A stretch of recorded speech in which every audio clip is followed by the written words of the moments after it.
Dalam aksinya, massa menuntut polisi usut tuntas pengusiran paksa dan aksi main hakim sendiri kepada Nenek Elina. Massa juga meminta pemerintah segera membubarkan ormas anarkis yang kerap melakukan aksi premanisme meresahkan warga. Dalam aksi pengusiran paksa, pelaku juga merobohkan rumah nenek berusia 80 tahun di Surabaya. Usai jadi korban pengusiran paksa di kediamannya, Elina Wijayanti, nenek berusia 80 tahun, tinggal sementara di indekos miliknya di wilayah Balongsari, Surabaya. Usai diusir paksa, rumah nenek sudah rata dengan tanah, dokumen serta sertifikat rumah termasuk barang-barang nenek Elina juga hilang. Semua pihak yang terlibat termasuk Samuel, orang yang mengaku telah membeli rumah pun telah dilaporkan. Mengusir secara paksa, kemudian sampai merobohkan rumah itu, terus kemudian barang-barang yang ada di dalam itu ada dokumen, sertifikat, termasuk letter C dari rumah tersebut. Siapa yang dilaporkan? Ya pasti nanti pihak yang terlibat pastinya.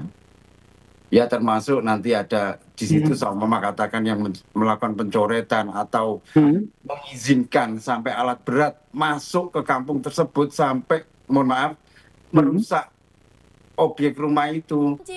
Wali Kota Surabaya Eri Cahyadi mengecam pengusiran paksa rumah nenek Elina. Eri bilang penyelesaian sengketa kepemilikan rumah atau lahan seharusnya ditempuh melalui jalur hukum, bukan dengan cara kekerasan, sebab Indonesia adalah negara hukum. Dia sudah membeli. Satu sisi nenek mengatakan bahwa ini masih rumah beliau. Ketika terjadi hal seperti ini, ketika ada pembelian, maka lakukan secara hukum. Apapun yang terjadi, apakah itu miliknya Pak Samuel pun, kalau Pak Samuel benar, maka tidak boleh melakukan kekerasan seperti itu. Karena ini juga melanggar hukum.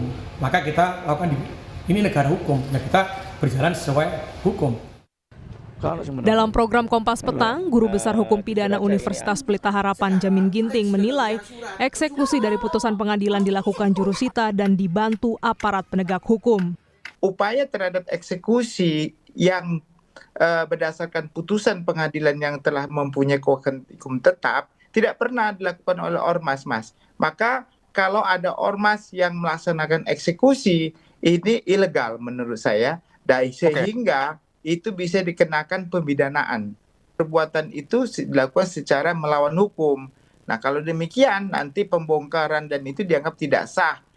Usai viral di media sosial, pengusiran paksa rumah nenek Elina, sejumlah orang dari Ormas Madas mendatangi tempat indekos nenek Elina di kawasan Balongsari. Mereka membantah terlibat dalam aksi itu. Koordinator Ormas pun mengecam tindakan pengusiran paksa tanpa adanya hukum yang jelas.